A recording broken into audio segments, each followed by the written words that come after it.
get smoked. I mean, who cares? They're going to be a 1 or 2 seed in March. Like, we know what's going to happen. Like, this Are isn't they football. though? This isn't football. Yeah, they're going to be at worst. They're going to be a 2 seed at worst. I You mean, got faith in them still? Faith to do what? So all you care about is the seeding. You don't care about how far they go with that. No, seeding. I do care, but the seeding can help you get further based on matchups, right? But no, this isn't one of those great KU teams. I'll be lying if I told you that. Like compared, I mean, obviously they're really good still compared to the rest of the country, but this isn't one of the best Bill Self teams at all. But can they go on a run? Sure. I know Mizzou's not. They're like 0-9 in SEC play. Mizzou basketball. All right. There's enough of that. There's no need to even bring that up. There's no need to even bring that up. Well, you started it, man. So how are you holding up in Vegas, man? You're being in Vegas for like a whole week is crazy.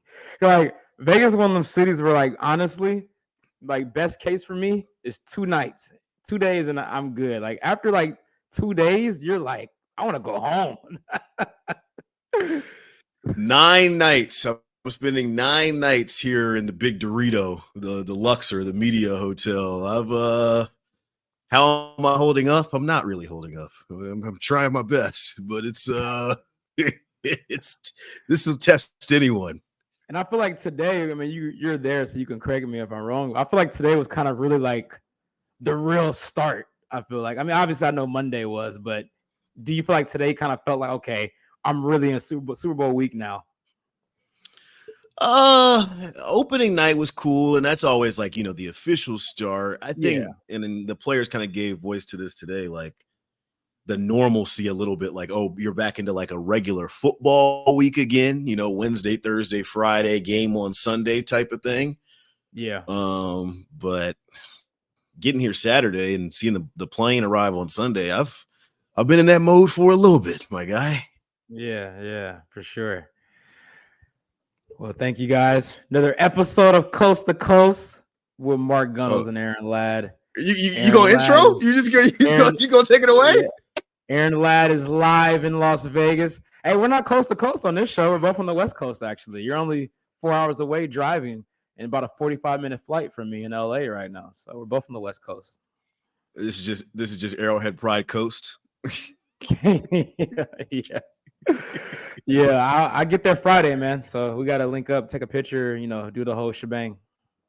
Yeah, you owe me some money too when you get out here. So we'll make that official. Why owe you money? That's 75. Oh, you're still talking about that? That was like 3 Super Bowls ago. That was a minute ago. Hey, I can't forget. Come on now. Come on now.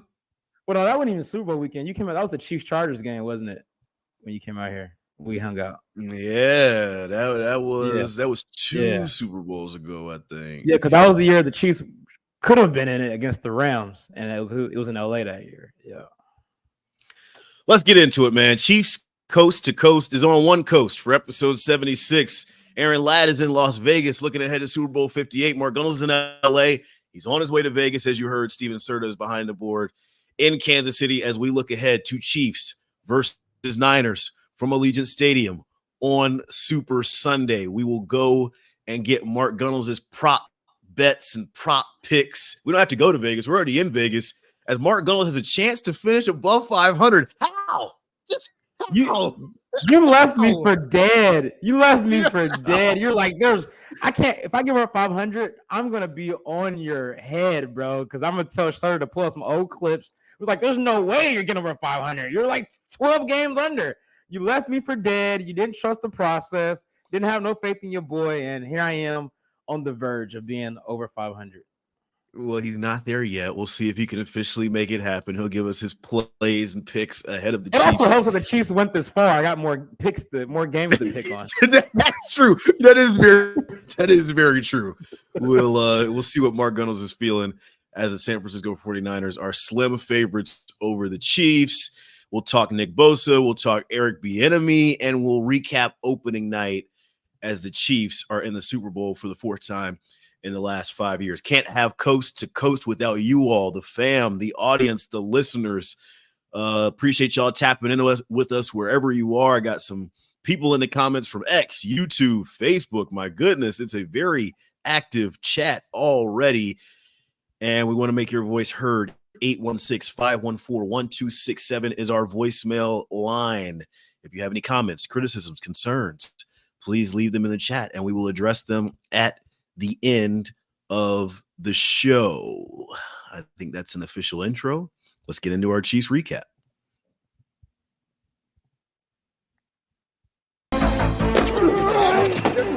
Mahomes avoids, throws. He's a magician. Chiefs recap.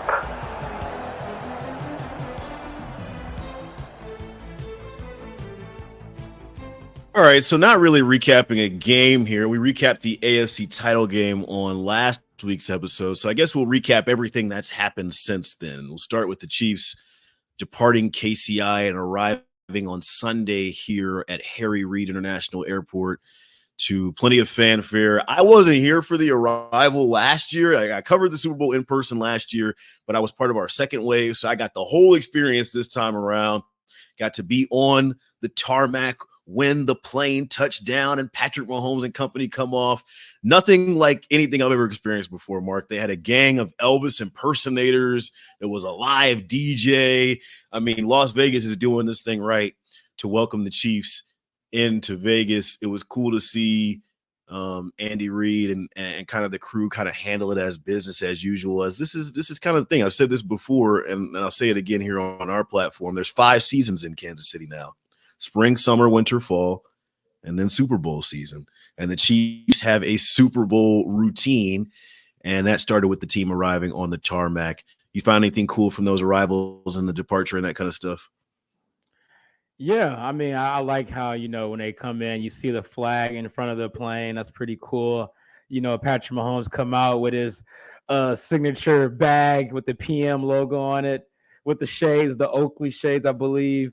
And Kelsey, you always wonder what Kelsey's going to have on, right? He looked like he was pretty comfortable with the sweatsuit on there. So, yeah, man, I think it was pretty cool. For you, so, I was curious. So, what time or, how far in advance do you get there before they arrive? And how long did you have to wait until they actually touch down? Well, because we were doing it for TV, we were there well in advance. I was here in Vegas before they took off in KC. So we were there about 3 hours early, and there was a lot of pre-build up stuff. Of course, anytime you're doing a Super Bowl type event, there's so much media, international media, local media, they had risers set up. I'm trying to count off the top of my head, but it was easily over 100 cameras and people set up on the tarmac there. But it was cool, man. And the Chiefs, they were greeted with little hats. I know you've seen the designs and that kind of stuff. Yeah.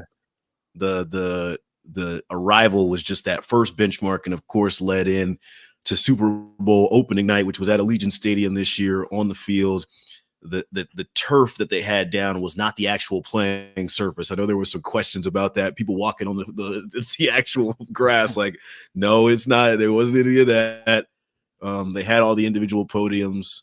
It was a big production as far as Bruce Buffer being there, the Chiefs being led out by Blue Man Group, and some of the things that you think of when it comes to Vegas. Super Bowl opening night, what stood out from your perspective from watching on TV? Yeah, I mean, obviously you were curious to see how many Taylor Swift questions that was going to be asked to all the Chiefs players, not just Travis Kelce, but I think they kind of like it. They seem like they lean into it. Nobody seems like they're really irritated or anything, but I think obviously it's a lot of respect for Kelce and his relationship. So you don't want to come off as a hater or anything like that, right? To create a story or a headline. I will shout out, is his name Jeremiah Fennell? I hope I'm saying his last name right. The kid, yeah, he killed that. Yeah, he killed that. The 11-year-old reporter, he's been pretty famous here the last couple of years. And one thing I thought was really interesting is, I don't know if you saw it when he interviewed Patrick Mahomes, they were playing mock GM. and they were drafting like their dream team, going back and forth, and they selected 3 wide receivers, and wide receiver 2 for Patrick was Tyreek, and then wide receiver 3 he said was Jamar Chase. And then after he said it, he started laughing, and because he knew like what he was doing when he said Jamar Chase. Obviously, you go back to the offseason where Jamar Chase was like Pat Who, and then Mahomes had the Pat Who caption on his picture when he had the 2 rings, flexing on Instagram. So I thought that was pretty interesting there. I saw you had some good coverage as well. I believe you talked to Willie Gay, if I'm not mistaken. I saw Jerick McKinnon. Some Niners fans weren't too happy about how he kind of was downplaying, I guess, playing his former team if he plays. I know Andy Reid said it's a long shot on that. Willie Gay looks like he's going to be ready to go, so that was a good welcome sign. And, yeah, overall, I just thought the guys seemed pretty locked in. And I like when they brought both teams together, the captains at least on the stage. Yeah, because that's going to be the only time they're on the field together before they actually play on Sunday. And, a lot of people think that Brock Purdy just is happy to be there. People saying he looked like he shook. Mahomes is kind of buttering him up. He took a selfie with him, Purdy, I think Fred Warner, and Chris Jones. They're like, don't fall for it. He's doing the Michael Jordan thing where, he acts like your friends during the week. You play some golf, take some pictures, and then just rips your heart out on game day. There's always like little stuff that gets taken out of opening night. Remember last year when Mahomes like told Jalen Hurts like, oh, like I've had the Airbnb kind of reserved since the beginning of the year just in case. For me this year, this wasn't like behind the scenes or anything, but it was Kelsey getting booed. There was an overwhelming amount of Niners fans at opening night. And I don't know how this is going to translate to actual game day, but as you mentioned, it's a closer distance. It's a closer travel. This is a hop, skip, and a jump for them to get down here. I think the Chiefs are embracing that, man. Like this has kind of been key to their turnaround, playing on the road, having to go into hostile environments, having to embrace that us against the world mentality. For them, their first introduction, opening night here in Las Vegas, for them to walk out and the overwhelming response from the crowd is negative. I think that is exactly what the doctor ordered for Kansas City, because they that's what's fueled them to this point. And for me, that's what stood out. The Super Bowl opening night is chaos because there's celebrities everywhere, Carrot Tops walking around, Blue Man Group, Tech Nine is everywhere, and then there's like the entire Chiefs organization as well. Like it's not just the 53 men on the roster. It's also like I caught up with assistant general manager Mike Borgonzi, caught up with Brett Veach, caught up with Mark Donovan, talked with Clark Hunt. Like it is essentially a free-for-all for the hour, and there was a lot of good stuff from that. We'll get in later about the injury stuff. You mentioned Jerick McKinnon. I'll just say quickly, I don't think that he plays. I think he's here for moral support more than anything. Yeah, I agree with you on that. I don't think he's going to play either.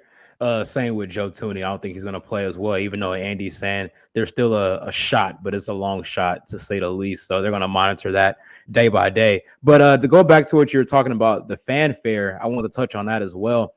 And not only is it a short trip, a lot of people, and I'm in California, not the Bay Area, obviously, but I still see a lot of Niners fans in LA. A lot of California natives actually live in Las Vegas, right? And I don't know if was that a free event or was it like they had to pay to get in there, or how was the dynamic there? Do you know? I'm not sure. I know that they had concession stands and all that stuff open, but I don't know if it was free to attend. Okay, but even if it was, I'm sure it wasn't nothing too crazy to get in there. So, I mean, I think a lot of those people actually live in Las Vegas, and Kansas City people, we're hardworking blue collar people. We're not going to take off. We're not going to take off a whole week. We're not taking off a whole week to stay in Vegas for a whole entire week. The only reason you're there is because you're working. So, right, you're there getting paid. We're going to wait until Thursday and Friday to the weekend to get there. So I don't think that's an indication of what the crowd's going to look like for the game. Obviously, with the tickets being like only celebrities can really get in there. And I think also, that Taylor Swift factor kind of balanced things out. People just wanted to pay that money just to see Kelsey and maybe see Taylor Swift on the field after the game potentially. So I think they'll still probably have more fans, but I don't think it's going to be like overwhelmingly, maybe like 60-40. There were more Eagles fans at the game last year. It was like, it was loud. I mean, you were there. There were more Eagles fans, and maybe it's because I don't want to say fatigue, but like the Chiefs making the Super Bowl is not a once in a lifetime thing anymore. Like people are starting to get to the point to where it's like, okay, we can't make it this year. We'll get to the parade, or we'll go another year, and that kind of thing. Sticking with opening night, I do want to get to some sound because leading into opening night, Niners defensive lineman Nick Bosa had a soundbite that made the rounds. It was very simple. I mean, I think if you're a Chiefs fan, you've heard it by now. The 3 words when asked about looking at the Chiefs offensive line on tape, he said they hold a lot. And this was one of those bulletin board material moments where, you know, us media folk get to smile from ear to ear and say, okay, there's a narrative we can run with all of a sudden. Like, yay, all of a sudden. So the tackles are available on opening night. Juwan Taylor and Donovan Smith asked them if they heard these comments from Nick Bosa, and this is what they had to say. He was just asked how the Chiefs tackles look, and he said they hold a lot. That was all he said. Any response to that? No. Did you see Nick's comments or have any response to those? It's part of the game, man. I'm just looking forward to the game on Sunday for sure. We wasn't getting nothing on that, man. And this is one of the first responses under that post on X was Andy Reid School of Public Relations. Like he has told them ahead of time. And I think even Colin Saunders on X gave a very good insight to how Andy Reid thinks when it comes to this type of bulletin board materials type stuff. Like he would be more mad about giving the other team motivation before the game than anything that happens on the field pregame or anything that happens on the field during the game. So like it doesn't surprise me that the tackles didn't say anything. It doesn't surprise me that we're not going to get much from them as far as trash talk. The Chiefs this entire week have been extremely glowingly about the Niners. I mean, Drew Tranquill called Christian McCaffrey the best back in the league yesterday. And I talked with Nick Bolton today, and he said, man, they got playmakers all over the board. This is the best team in the league. Like the Chiefs are not going to take the bait ahead of the game.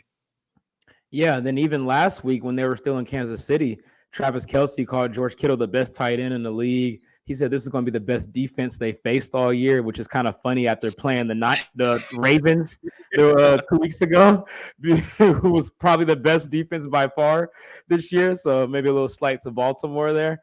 But, yeah, I mean, this is Andy Reid written all over it. Like you said, they're not going to give any extra motivation, but do you really need any extra motivation for this game? I mean, if you do, you're probably playing in the wrong sport, right? This is the Super Bowl. So I don't think that would even matter in a game of this magnitude anyway.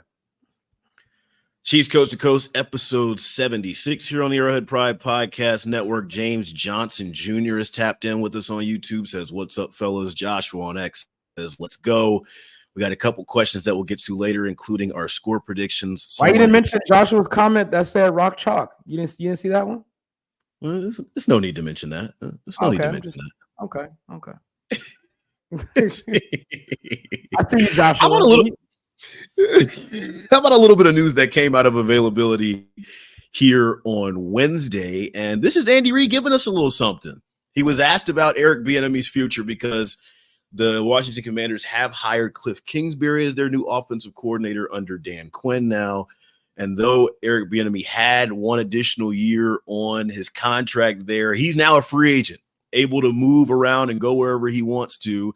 And Andy Reid revealed Wednesday at the podium that Eric Bieniemy actually was inside the Chiefs facility in the lead up to the AFC title game and was providing an energy boost. A lot of guys were happy to see him. Even something that stood out to me from what Patrick Mahomes said. He said that guys had chill bumps because EB was in the building. Mark, this has been an ongoing conversation since the Chiefs were in their slump, right? They lost 4 of 6, and we got on this platform and said, there is no attention to detail. This team is sloppy. There's nobody holding them accountable. Matt Nagy is asleep at the wheel. And here we are on the heels of Super Bowl 58. The Chiefs have righted the ship. Eric Bieniemy is a free agent again. And now we find out he has been in the facility recently, and guys are encouraged to see him. What is your reaction to that? My first reaction is, I wonder how Matt Nagy feels. I mean, seriously, come on. Like, let's be real. If you were in his position, You see the old OC come in, and you got Mahomes somehow. The guys were having chills in their spine, and like, wouldn't you feel a little certain type of way about that? Like, wow, guys, I've been here all year, and he comes for 1 week, and it's just a different aura in the building. So I mean, it's a little interesting dynamic there, I would say. But I mean, obviously, the guys have a lot of great respect for EB. It was in Baltimore when he spoke to them, or was in Kansas City? Because I'm assuming it was in Baltimore because DC is obviously not that far from Baltimore.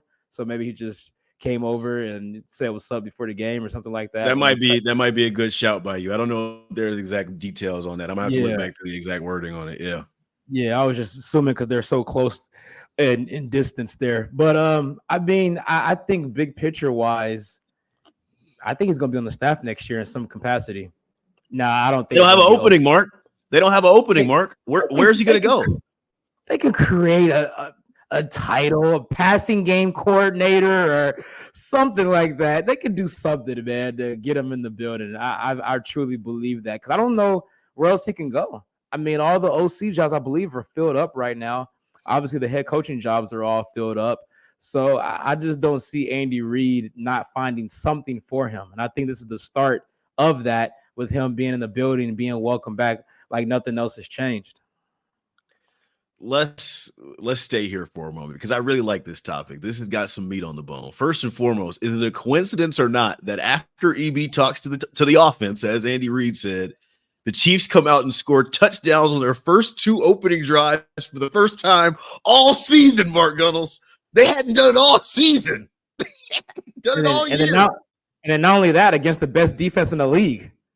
It's not like you're playing against some middle-of-the-pack, bottom-tier defense as well, and it was on the road in the biggest game of the year at that time. So, I mean, I think you'll be kind of crazy to say there isn't some type of correlation there. I think you have to, right? And they didn't make any mistakes in that game. Now, obviously, they didn't score in the second half. The second half. They still didn't turn the ball over, though. There wasn't no drops or fumbles or guys lining up off sides. Because even in that Buffalo game, we saw McCole Hardman fumble at the 1-yard line. So, and I can't remember the Miami game. It was probably a drop or two in that one. I can't remember exactly. But I know in that Baltimore game for sure that there was no just self-inflicting wounds. I think the second half it was just more of Baltimore making adjustments and playing really, really stout defense. But they still controlled the ball. They still didn't turn the ball over, played clean, and they made the biggest play when they needed to. And it was ironically NVS, who's been much maligned throughout the season. All right, let's continue our Eric Bieniemy speculation since we're speculating here. No reporting, just speculating.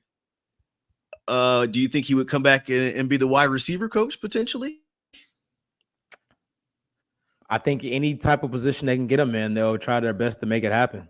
So yeah, if it had to be that, because to me, that seems like a downgrade. And Pete Sweeney, editor-in-chief of Arrowhead Pride, we've gone back and forth about the Eric Bieniemy thing all year long. Pete's on one side, I'm on the other. His conversation is, look, if Eric Bieniemy is so missed, then why isn't the Washington offense so much better? Why is the Washington offense like one of the worst offenses in the league? And why is Sam Howell look mediocre? Why isn't the thing going together there if he's such a dynamic offensive mind? And then also, why would he come back to Kansas City if the whole thing about leaving Kansas City was I need to get away from Andy Reid to prove myself? Why then do one lame duck year somewhere else and it failed epically and your contract wasn't renewed just to run back and tuck your tail and come back to KC? Like, there's a lot of layers to this onion with Eric Bieniemy and the Chiefs. So do you think he's better off just taking a year off and not coaching anywhere?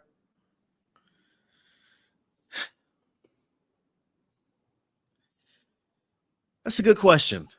I don't know. I think part of this is we don't really know. I mean, obviously he wants to be a head coach, right? But it seems like that ship has kind of sailed. Are you better off going to college ranks and trying to do that? I know college is crazy and coaches now are so afraid of jumping in the NIL pool and you have to almost recruit your own team every year in addition to recruiting high school guys. And like, that's almost a completely different skill set. if he comes back to KC, I could see the narrative being, well, you couldn't do it. You couldn't do it anywhere else. You need Andy Reid to be successful. And I don't want that for EB. Even if it is a perfect marriage here, that will be the talk. And that's nasty to me. That's true. And another dynamic to this is, and before I get into that part, Starter just said in our chat, Brad Childress was the chief spread game analyst. He put that in quotations. Like you just make up a title for a guy. I do remember that, actually, the spread game analyst. Come on, give me a break. But another layer to this is, how much longer will Andy Reid coach? You know, he's obviously talked about he doesn't see that right now in his future. He's having fun. And then why would you retire in the midst of Patrick Mahomes' prime, right? And if you win this year, you got a chance to be the first team ever to three-peat NFL history. So that was the other thing I was thinking about. Like, if Andy Reid kind of gave him a, you're the head coach in waiting type of nudge. But that was supposed to be Matt Nagy, though. It was supposed to be Matt Nagy. He was supposed to be the guy in waiting. And now 1 year where the offense is like kind of mediocre for 8 weeks has soured everybody off that. Yeah. Yeah, it has. It's a messy situation, man, because it really is messy, bro. Because I think the only place at this point that AB could be a head coach is with the Chiefs, but I don't see Reid retiring anytime soon. This will not be the last conversation we have about Eric Bieniemy on Chiefs Coast to Coast, but I just thought it was funny that he's mentioned at the podium as we lead up to Super Bowl 58. A lot of talk in the chat about Eric Bieniemy. Maybe we'll circle back to it at the end of the show. You wanted to mention Taylor Swift. You're the resident Swiftie here on here on Chiefs Coast to Coast. I'll just say very quickly and pass the ball to you. I thought Kelsey has done, and there's been comments on this on X, like he's done the best that he could possibly do. One of the questions today was like, who gets a ring first, Taylor or the Niners? And I'm just like, yo, he is getting inundated with these questions. Of course he knew this was coming. Of course he's PR trained. He knows how to answer questions. He knows how to get out of things. But all the things that I was anticipating coming into this week, as far as Taylor Swift and Travis Kelce, it's exceeded those expectations. Yeah, absolutely. And, Taylor Swift just came off of winning some more Grammys this past weekend. She won Album of the Year, which was, I guess, a lot of controversy surrounding that, to say the least. But we know who she is and how big of a star she is. And, people talking about, well, she's going to be in Japan or wherever she's performing on Saturday. Can she make it in time for the Super Bowl? And people have done the math and how long the flight's going to be, the time difference and all of that. And she'll better make it in plenty of time to even get a nap in, Aaron, in Vegas if she wanted to. But she'll probably sleep on the plane, so she'll be fine. But I love it, man. I told you before, growing up in Kansas City my entire life, being a Chiefs fan, being the team that was never really talked about, the team that had the highlights shown for only 30 seconds on SportsCenter, and they moved on to the next team. I'm loving all this attention. So anything that brings any type of positive attention to the Chiefs, I am all for. And this is positive. No matter what all the Chads and Brads say about Taylor Swift being shown on the screen for 30 seconds during a 3.5-hour broadcast, you guys need to get a hold of yourself and let it go. Because as long as they're together, this is not stopping anytime soon until Travis Kelce hangs up the cleats. Let's go to our Chiefs preview. Even then, I think Kelce's going to be one of them guys that's going to be around the program, the franchise, even after his playing career. He seems like one of those type of guys that's still going to be around and, be in the facility, be in the suites or on the sideline during games. So even after his post-playing career, as long as they're still together, you're still probably going to see him. Stop it. You can't do this. You can't escape. You can't make these plays. You can't make these throws. Come on, give us a sneak preview. Chiefs preview. Shout out to D-Mac in the comments. He said, He said Hollywood Gunnels was at the Grammys. I heard he presented Taylor with the award. They're just making sure. Yeah, for now. Yeah. That was SZA's award that she stole, by the way. Just want to make I knew you were going to say that. Don't Aaron, don't get the Swifties on your head, man. Don't do it. I'm saying it with my chest. That was SZA's award that she stole. Hey, Clip it. Hey, Clip it, can you Serta. clip that? We're gonna post it on clip X. That's gonna go Clip viral. it. I'm gonna make sure the Swifties see that. Clip it. Gosh darn it. Previewing Super Bowl 58 here on Chiefs Coast to Coast, episode 76. San Francisco 49ers and the Kansas City Chiefs. Niners are 2-point favorites as of this taping. I think it was like 2.5. I've even seen 3 some places.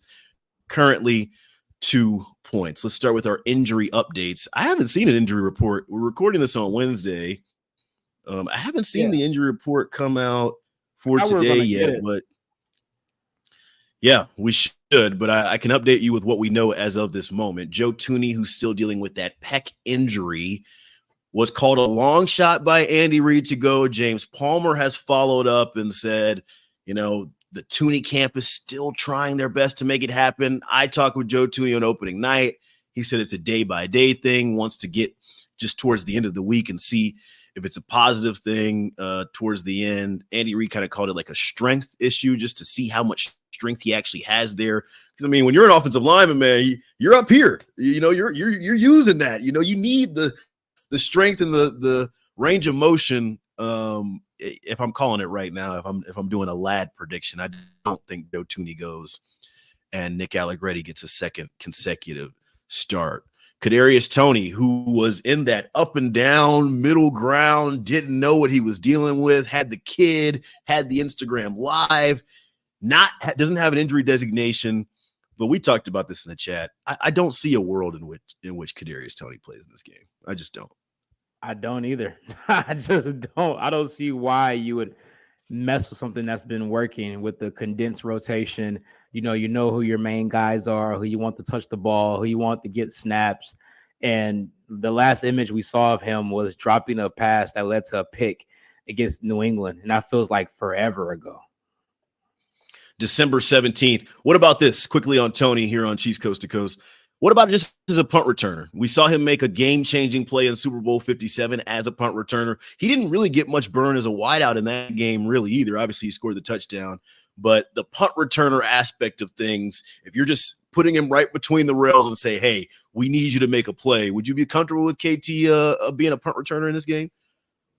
No. I've been seeing this narrative pushed out there, and I'm like, what's wrong with Richie James? I feel like he's been fine. He's shown some juice. I know he's actually going to catch the ball. Not to say that Toney hasn't as a punt returner, but still, a guy that hasn't played in nearly 2 months, I don't want to just throw him out there and risk a muff fumble or something crazy like that when I've seen Richie James be able to handle it just fine. And I think he has some juice to him as well. He can pop one as well. So I don't see the need there. And like we always talk about, at the end of the day, just give the ball to 15. Like, if you just got to fair catch the ball, I'm okay with that. If you got to just let it go, I'm okay with that. I don't need a guy to punt return and bring the ball back, get a touchdown, or give me great field position. Like, obviously, that stuff would be great, but I don't think it's necessary. I think as long as you have a guy that's reliable back there, can do his job, I'm okay. I'm sticking with Richie James. He's been doing it the last 2 months. I'm fine. Some updates from injured reserve. It is the Chiefs activating wide receiver Sky Moore, who was there with that knee injury. In his place goes Charles Omenihu, who tore his ACL in the AFC Championship game. That's going to be a tough loss. Sounds like Felix Uzama is expecting a bigger workload after being inactive these last few weeks in the playoffs. I talked with him on opening night. He says it's the next man up mentality. He's not trying to overthink it. He's treating it like a normal week. What are your expectations for FAU in this one, Mark? I think for him, you see him in there on obvious pass rush down situations. Yeah. Obviously like your second, third, and long situations where he could just go out there, not think too much, pin his ears back and say, go out to the quarterback. Because when he did play, when he gets some clock, he actually had a pretty good pressure rate. It didn't come with the sacks, but he did get active. He has a lot of speed on the edge. He's very athletic. He's strong.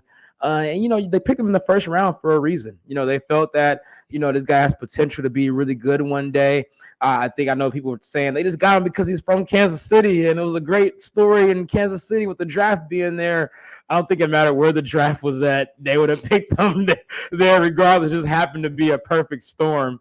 with him being a hometown kid and the draft being in Kansas City. But this is what you want, man. You know, you want to see what you got there head into next year, because you have a really big role next year, especially with a Minnie who probably not going to be available the first half of the season next year. You know, with the torn ACL, you got to imagine he's going to miss at least the first month or so of next season. So this is a big test, man. This happens to be on the biggest stage for him. So I'm excited.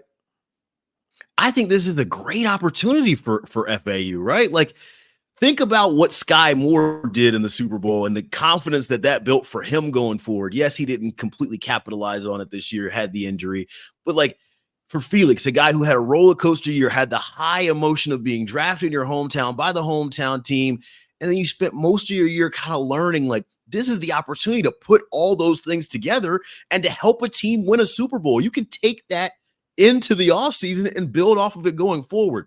The big thing with FAU, Mark, and I think people forget this, kid is 22 years old. Like, he could play 10 years in the league and only be 32. Like, he's got so much more football ahead of him. Like, when you're going to look back on his career, potentially, I'm just guessing. I'm not predicting. I'm just guessing.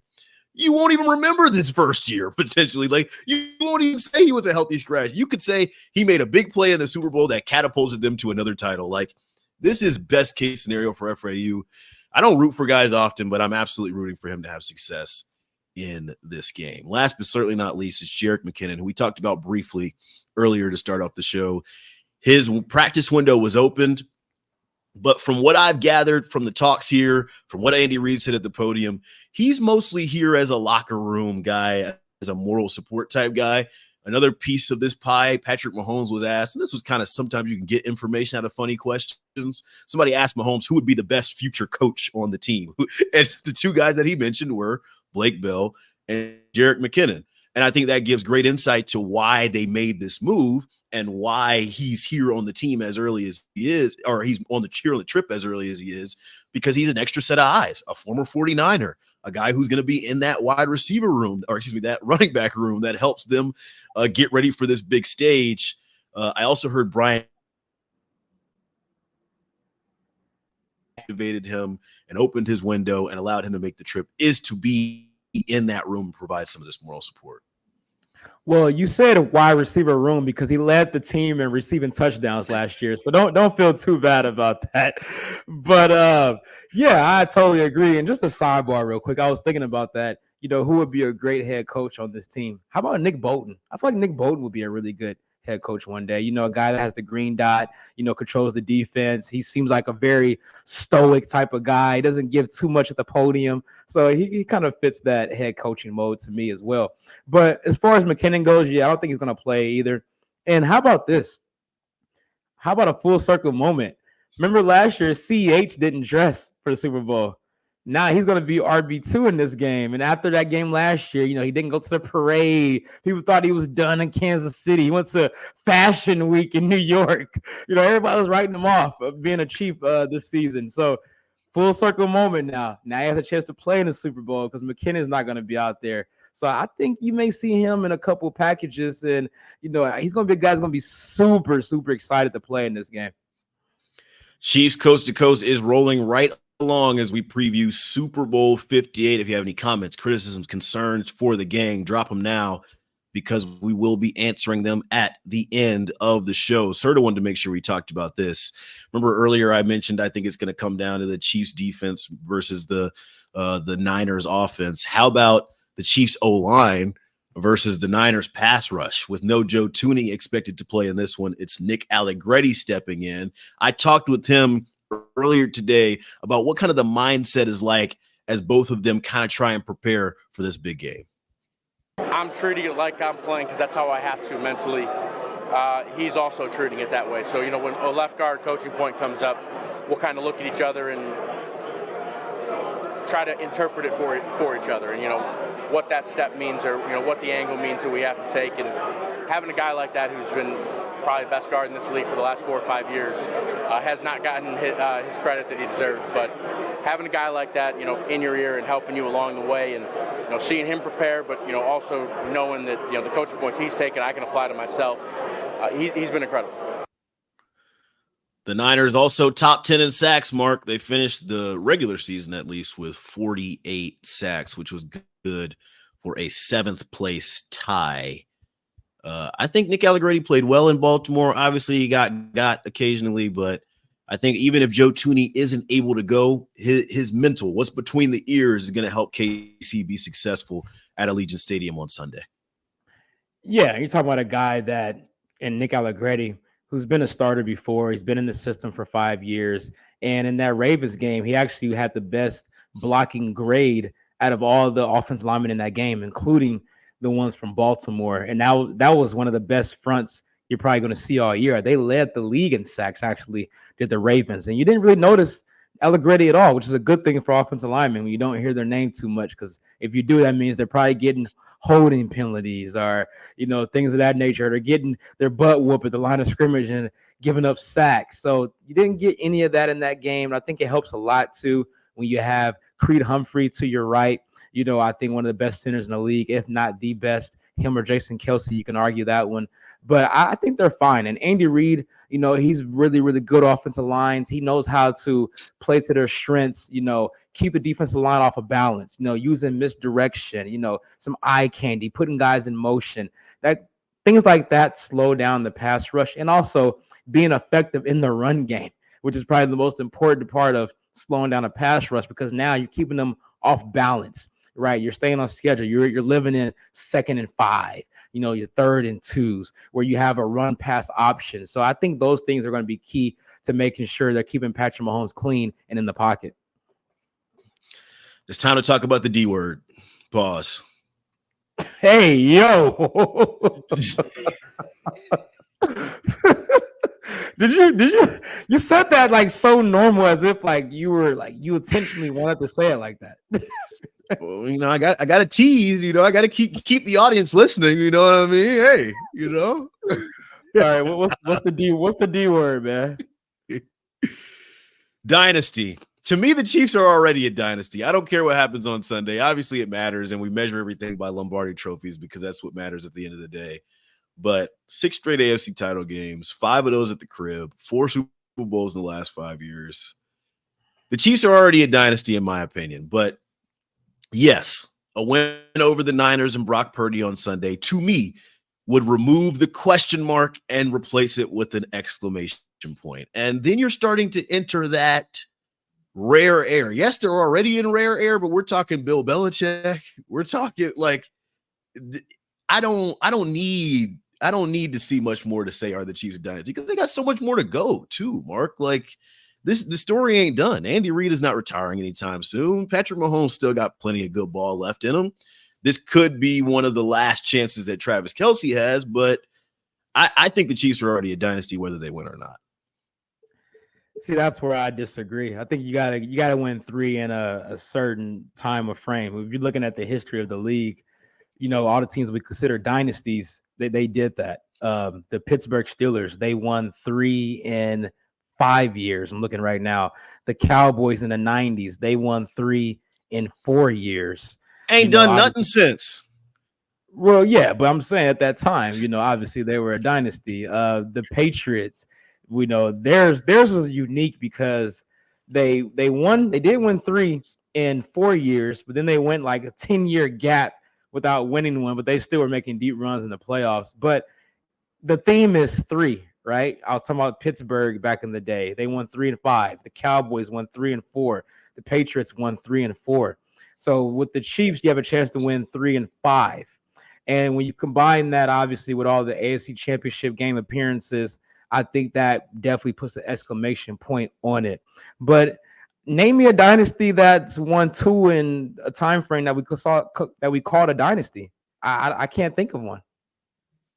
You get on me a lot about media narratives and stuff that is just created out of thin air. This is one of those conversations, Mark. There is no way to measure it. There's no way to say, okay, well, now you're officially a dynasty. Like, we've had this conversation so many times. It's just like, it's in the eye of the beholder, essentially. Like they could win 5 Super Bowls in 5 years and somebody still poke holes in it. Like there's no really way to measure it. That's just ridiculous. Come on, let's be honest in the conversation right here.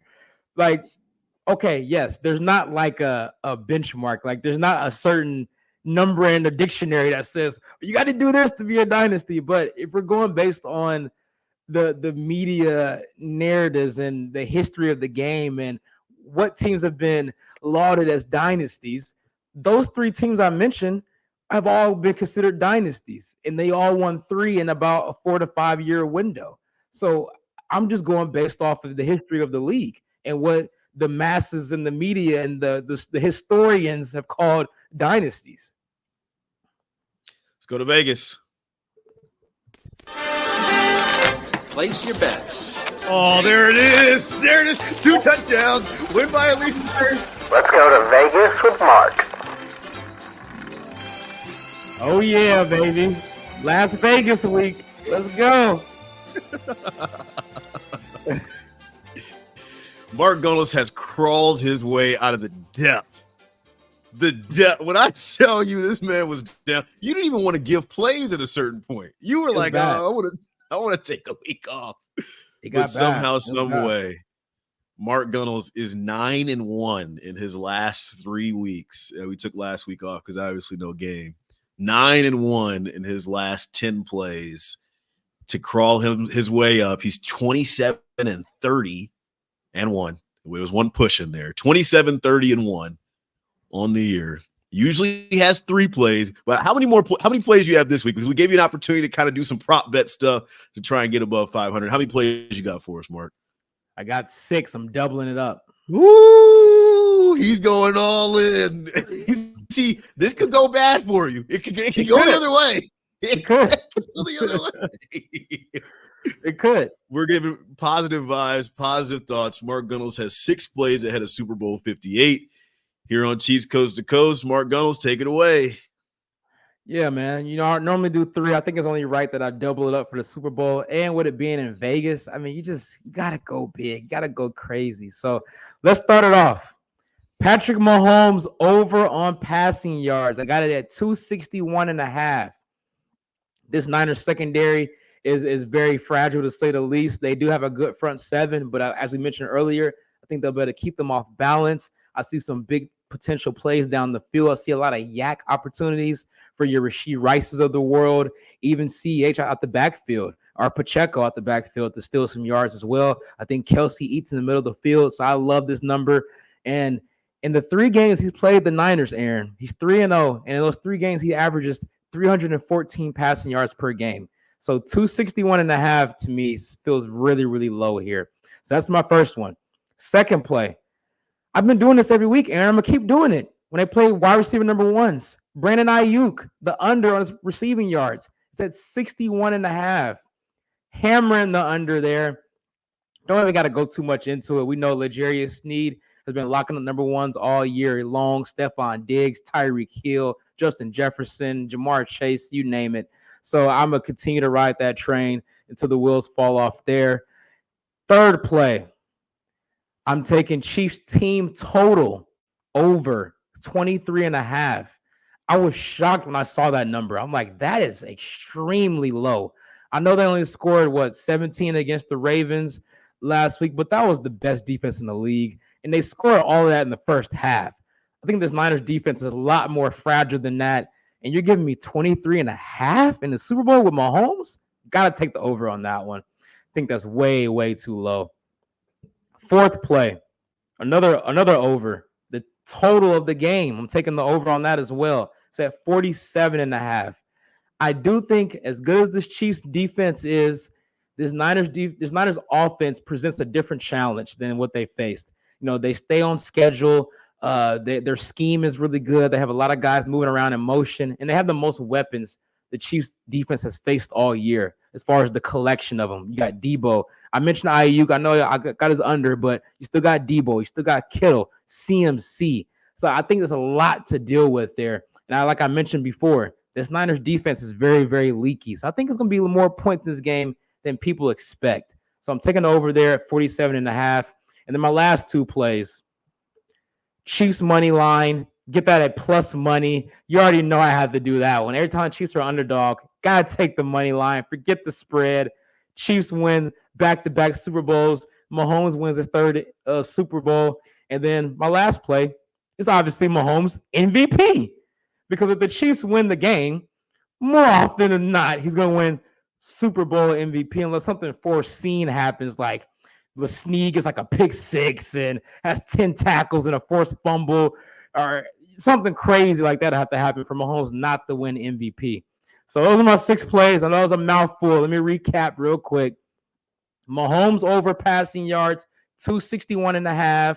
Brandon Ayuk under receiving yards, 61.5. Chiefs team total over 23.5. Over on the total game, total points at 47.5. Chiefs money line at plus money, and Mahomes Super Bowl MVP at plus money. My goodness, you've fed the streets with this one. This is a heavy ticket. I like most of them. The one that I don't really care for is the total points, because the Chiefs defense, Mark, like, they haven't allowed teams over 21 in the postseason. You know what I mean? You think Brock Purdy is going to light it up? That's the only one that worries me. All the other ones, Chiefs money line, I could have told you were going to pick that. Mahomes MVP, that's a gimme, because really, he should have been the MVP in that Miami Super Bowl, if we're being honest. Yeah, you can say that. You can say that. You can say that. That's what I'm saying. Like, normally, whoever wins the game, the quarterback's going to win. But ironically, if the Niners win, I think it's probably going to be in CMC, actually, if they win. I don't think the Niners win. I was talking with Serta before we came on. I am not picking against Mahomes in the Super Bowl ever again, ever. And I think the Niners defense is not as good as maybe we think it is. Like, they've given up some points. They're kind of lucky to be in this point. I think this is a Chiefs win and a coronation of a dynasty. There you go. And then you'll be live on the field after the game. You'll see Taylor Swift and Travis Kelce kissing while the confetti's coming down. It's going to be a great night. And then the parade will be next Wednesday, I would imagine. Yes, the city has decided it would be Valentine's Day if the Chiefs can't complete the win in Super Bowl 58. Let's get to some of these questions before we get out of here. Appreciate y'all tapping in with us and rocking with us. Do you have a score prediction? That's Rob Jones on X asking for our score prediction. Since you followed your ticket, you said it's going to be over the total points. What's the score? So here's the thing. I don't think the Niners are going to score as much points as you probably think I'm thinking. I think it's more on the Chiefs end. So 47.5. I got the Chiefs winning 31-20, which would be 51 total points. 31 points from this Chiefs offense. That would really give us that Eric Bieniemy juice, reinvigorating this offense. Sharon on YouTube wants to know, Sky more activated. Thoughts on what that means for playing time? I would be surprised if he played in this game. What do you think about that? Yeah, I think it's just for depth, just in case you need him in a pinch. But I don't imagine him to really see the field, if at all. I'm not sure if my math is correct here, but like, they had to activate him because you have 21 days to activate a guy from the time his window is open. And when you added in the bye week, I think they had no choice but to activate him, or his season would essentially have been over. Let's continue with some more questions. Stevie, one of the day ones, wants to know, why does the 49ers defense get gassed up so much? Who have they beaten? Well, I mean, if you look at the playoffs, their defense hasn't been gassed up to me. I think everybody has seen the holes that lie in it, especially in their run defense. You know, they got gashed. Aaron Jones ran for like $120 on them. Montgomery and Gibbs were getting after them. So, I mean, I think it's more of a perception thing because, you know, I think that's what the Chiefs defense as well, because the Chiefs brand is Mahomes, Reed, Kelce. You think about that first. You don't think about the defense, even though their defense is playing lights out. Where with the Niners, you think hard-hitting defense, Fred Warner, Nick Bosa. Like, they got the name value, but the production hasn't really been there. Is this Chris Jones' last game as a Chief? Yes. I think so, too. But I think Snead is back. I do. If I had to guess, if I'm doing crystal ball, I think Snead is back. I think we covered all our bases here. Mark Gunnels, any last words before we sign off episode 76? Where we partying at this weekend, man?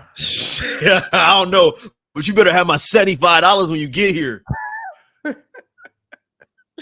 For Mark Gunnels in LA, Steven Serta behind the board in KC. Aaron Ladd is out in Vegas. We'll talk to y'all next week.